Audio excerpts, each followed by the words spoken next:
नमस्कार प्रिय मित्रों, मैं ज्योतिषकार कमल आप सबका हार्दिक अभिनंदन करता हूं आपके अपने इस प्यारे यूट्यूब चैनल एस्ट्रो कमल में। और ये जो पार्ट 2 है ये देना ही है अपने को।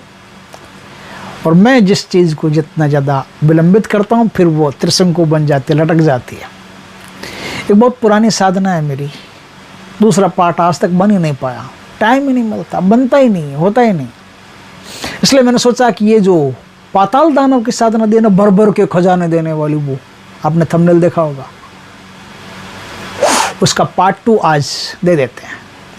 दोस्तों, पिछले अंक में मैंने बताया था कि साधना कितनी खतरनाक है। 3 दिन की साधना है, लेकिन ऐसा नहीं समझना कि 3 दिन एकदम इजी है। कोई इजी नहीं, बहुत खतरनाक साधना है। शक्ति खुद आपको कोई भी प्रकार का डर नहीं दिखाती, शक्ति नहीं डराती। शक्ति से आप निष्फिक्र रहिए, निडर रहिए, लेकिन आसपास की जो एंटिटीज है वो आपको डराती है। इसलिए कोई भी साधना करो, रक्षा घेरा जरूरी है। और अपने शरीर पर भैरव कवच लगा लेना जरूरी है। 24 घंटे, इन 3 दिनों में 24 घंटे आपके शरीर पर भैरव कवच लगा हुआ रहना चाहिए। इस बात का खास ख्याल रखें, स्पेशल इस बात को बता रहा हूं। वैसे इस साधना हम खाली जानकारी के लिए दे रहा हूं, यदि आप करते हैं तो अपने रिस्क पे करना। भारतीय तंत्र की जानकारी देना मेरा काम है। साधना इतनी खतरनाक है, अगर कोई बिना गुरु की परमिशन के, बिना गुरु की आज्ञा के सीधा उठा करके प्रोग्राम शुरू कर देता है तो जान भी जा सकती है। इसलिए अपना चंद्रमा विचार करके इस साधना में उतरना। बेशुमार धन प्राप्त होता है, लेकिन धन के लोभ में जान नहीं दी जा सकती। इसलिए गुरु के तत्वाधान में कोई अच्छा गुरु जो दानवीय साधनाओं में स्पेशलिस्ट हो, ऐसे गुरु के सानिध्य में साधना करना। और फिर कहता हूं कि साधना तो सौम्य, साधना तो खतरनाक है नहीं, उग्र शक्ति है, तामसिक शक्ति नहीं है। इस पूरी साधना में कोई भी प्रकार का तामसिक भोग नहीं चढ़ता। बिल्कुल आसान आसान इजी चीजें आपको भोग में और उनके भेंट में रखनी पड़ती है। कोई शराब नहीं चढ़ता, किसी प्रकार का नशा नहीं चढ़ता। तो सौम्य तो है ही, लेकिन उग्र है। जैसे हनुमान जी सौम्य है लेकिन उग्र है, नरसिंह भगवान सौम्य है लेकिन उग्र है। साधनाएं सौम्य है लेकिन उग्र है। इसलिए उग्र साधनाओं में बड़ी विनम्रता पूर्वक, बड़े ठंडे दिमाग से रहना पड़ता है।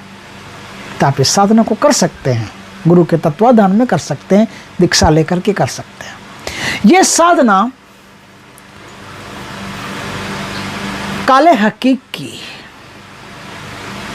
विशेष मंत्रों से प्राण प्रतिष्ठित सिद्ध जागृत की हुई माला से ही साधना होती है।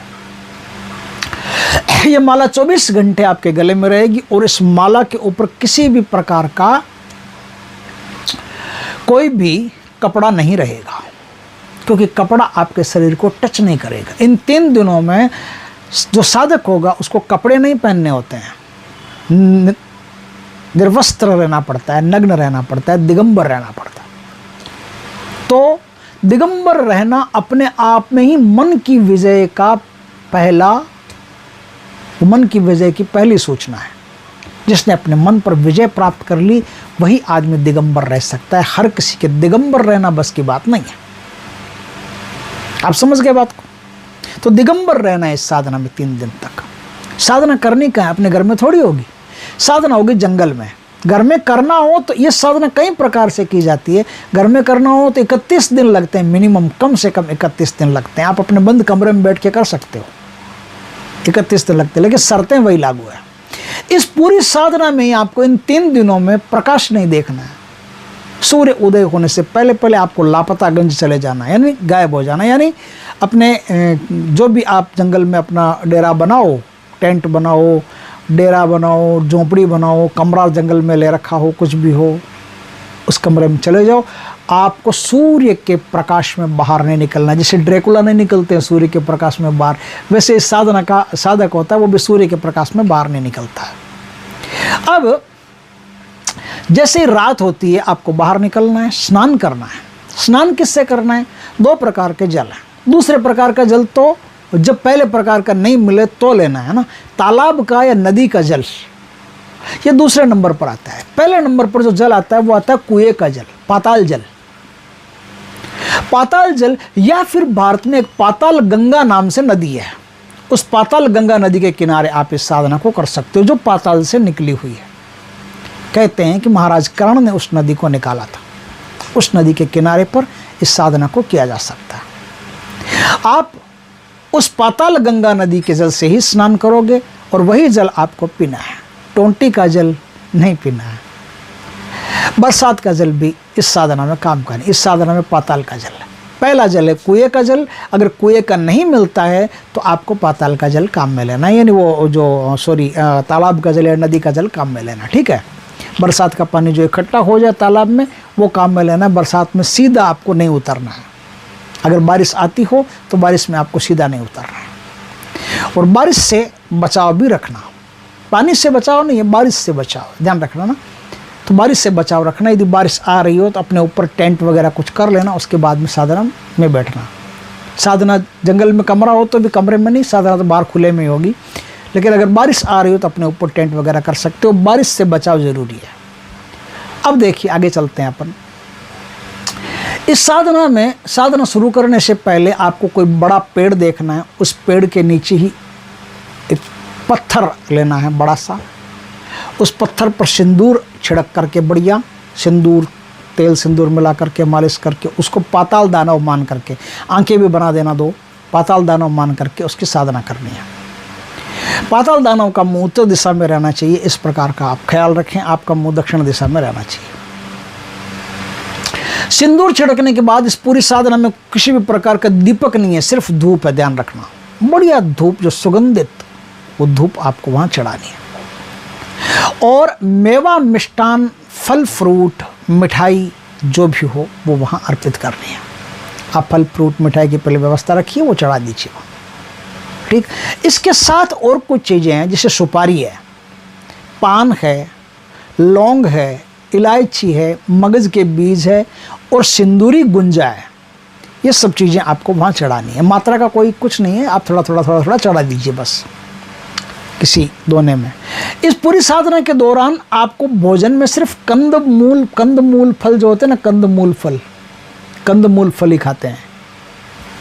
एडिबल रूट फ्रूट जो ज़मीन के अंदर निकलते हैं, जैसे शकरकंद हो गई, आलू हो गए, है ना, मूली हो गई, गाजर हो गई, जो ज़मीन के अंदर पैदा होते हैं, उन्हीं फलों को खाना है। और दूसरा किसी भी प्रकार का फल आपको नहीं खाना है। कोई भी प्रकार की मिठाई नहीं खानी है। आपको सिर्फ रूट फ्रूट जो होते हैं वही खाने, कंदमूल जो फल होते हैं वही खाने, मूल फल खाने। और किसी भी प्रकार का दूसरा आहार इस साधना में नहीं चलेगा। इस साधना में किसी से भी बात वर्जित है। स्त्री पुरुष तो दूर की चीज़, किसी से भी बात वर्जित है। आप सिर्फ उन पक्षियों के साथ बैठ सकते हो अगर सूर्य उदय से पहले आपको बैठना हो तो। सूर्य उदय होने के बाद तो आप बाहर नहीं निकल सकते, आपको अंडरग्राउंड रहना पड़ेगा। यहाँ तक की सारी क्रिया मैंने बता दी। अब इस साधना में और कोई धूप दिया कुछ भी नहीं है। आपको उस पेड़ के नीचे ही पाताल दानव का सूर्यास्त के बाद में पूजा कर लेनी है। सूर्यास्त के बाद में पूजा करके आपके पास एक रेडियम वाली घड़ी होनी चाहिए, या फिर कुछ ऐसा सिस्टम होना चाहिए जिससे आपको पता चल जाए कि रात को 11 बज गए। रात को 11 बजे से लेकर के रात को 3 बजे तक मंत्र का जाप करना है। 3 बजे संकल्प छोड़ देना है, संकल्प छोड़ करके उठ जाना है। आपको जाप कैसे करना है? आपको एक 4x4 का खड्डा करना है, 4 फुट चौड़ा, 4 फुट ही लंबा, यानी पूरा वर्ग बन गया वर्गाकार, और 4 फुट ही ऊंडा, नीचे में गहरा, 4 फुट ही गहरा। इस प्रकार का खड्डा करना है। खड्डा करके उसमें आपको सीधा मिट्टी के ऊपर ही बैठना है। अच्छी तरह से एकदम साफ कर ले, सीधा मिट्टी के ऊपर बैठना है। बैठ करके वहीं आपका पाताल दानव का आह्वान करना है कि हे पाताल दानव, मैं आपका यहाँ आह्वान करता हूँ। मंत्र स्क्रीन पर आ जाएंगे आपके, इसके 3-4 प्रकार के मंत्र हैं। सब मंत्र मैं स्क्रीन पर दे दूंगा, जो भी मंत्र आपको लेना हो, क्योंकि इसमें माला चाहिए, खाली सिर्फ माला चाहिए। मंत्र कितना लेना है इसका तो कोई सवाल है नहीं। 11 बजे से 3 बजे तक करना है आपको। तो ये 4 घंटे जो आप जाप करेंगे, ये 4 घंटे आप वहाँ बैठ करके जाप करेंगे, तो इसमें आपका काउंट नहीं है, सिर्फ जाप है घंटों का ही आपको काउंट रखना है, माला का काउंट नहीं रखना है। इसलिए घड़ी आपके पास होता सबसे बढ़िया है। यहाँ तक का काम हो गया आपका।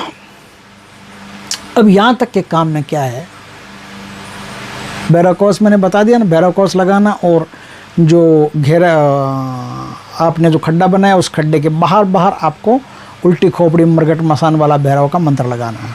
देखिए फिर कहता हूँ, साधना बहुत खतरनाक है और अपना सिर्फ जानकारी के लिए दे रहा हूँ, आगे आप अपने गुरु से विचार विमर्श करके फिर इस साधना को करें।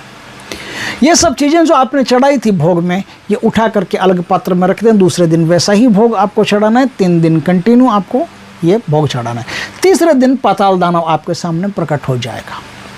आपके सामने प्रकट हो जाएगा तो आपको लगेगा कि जैसे आप 4 फुट के खड्डे में बैठे हो, अब आप 4 फुट के नहीं 40 फुट के 400 फुट नीचे चले गए हो पाताल के। एकदम पाताल लोक दिखाई देगा आपको पूरा, और वहीं आपको वो महादानव दिखाई देगा और बड़े प्यार से आपसे बात करेगा।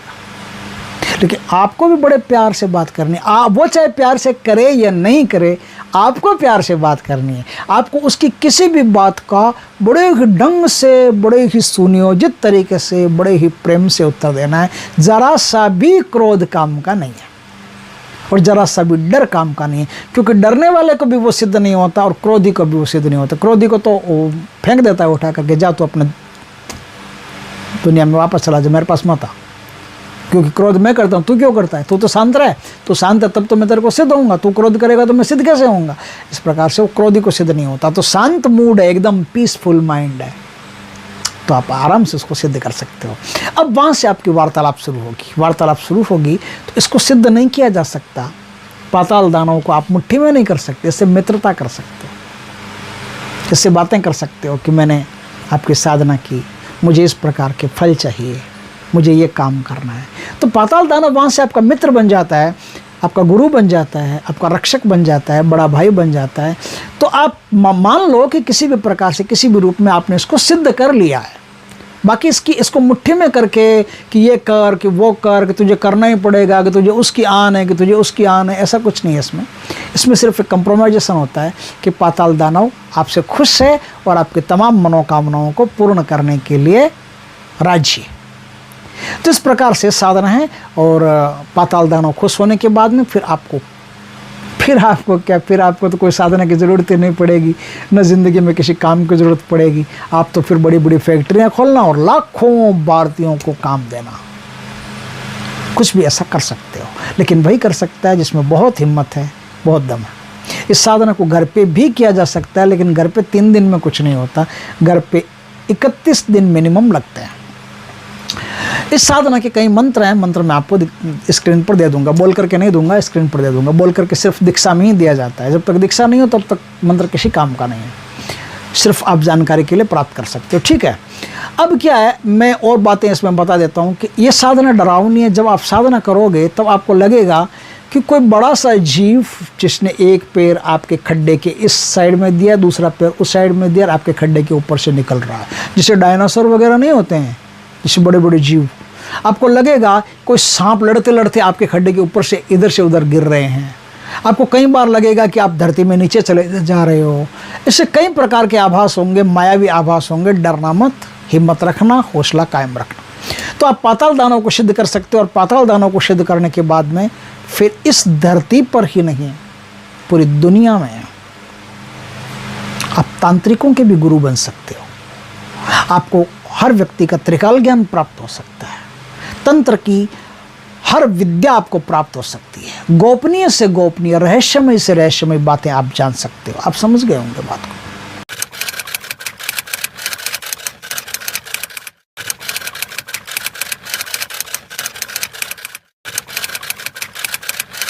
और ऐसी हजारों प्रकार की विद्याएं हैं जो पाताल दानव मित्र होने पर आपको गिफ्ट स्वरूप देता रहता है। और एक दिन ऐसा आता है जिस दिन पाताल दानव आपसे सारी विद्याएं छुड़वा लेता है और कहता है कि अब आप विद्याएं छोड़ो और गहन समाधि में उतरो। गहन समाधि में उतरो और अब आप परमात्मा का स्मरण करो। इस संसार में कुछ भी नहीं है। संसार में कुछ होता तो हम पाताल में क्यों रहते, हम भी संसार में आ जाते। अब इस संसार को छोड़ करके आप परमात्मा का स्मरण करो, मुक्त हो जाओ इस भव सागर से। वहाँ तक वो आपकी गहन समाधि तक आपकी हेल्प करता है। जिस दिन समाधि लगना शुरू हो गई, जिस दिन आप संप्रज्ञात, असंप्रज्ञात, बीज, सबीज, निर्बीज, निर्विकल्प, सविकल्प समाधियाँ आप सिद्ध कर लेते हो, उस दिन से फिर आप खुद एक सिद्ध पुरुष बन जाते हो और सिद्धियाँ छोड़ते ही बुद्ध पुरुष बन जाते हो। फिर आपका परमात्मा में विलय बहुत आसान हो जाता है। इस प्रकार से ये एक महान साधना है जो महान लोगों के ही काम की है, जो बहुत ही दिलदार लोगों के, बहुत ही दबंग लोगों के काम की है। दोस्तों, फिर मैं कहता हूँ कि इस साधना को बता तो मैंने सब कुछ दिया अपनी तरफ से, फिर भी गुरु की आज्ञा के बिना, दीक्षा के बिना, जानकारी के बिना, संपर्क के बिना साधना करना हानिकारक हो सकता है। अपना चंद्रमा विचार करके करें। दोस्तों, वीडियो अच्छा लगे तो लाइक करना, कमेंट करना, शेयर करना। पहली बार हमारे चैनल पर आए, चैनल को सब्सक्राइब करना, पास में जो बेल आइकॉन का बटन दबा देना, ताकि हमारे ज्ञानवर्धक जानकारीपूर्ण वीडियो सबसे पहले आपके पास आ सके। जय श्री कृष्ण दोस्तों।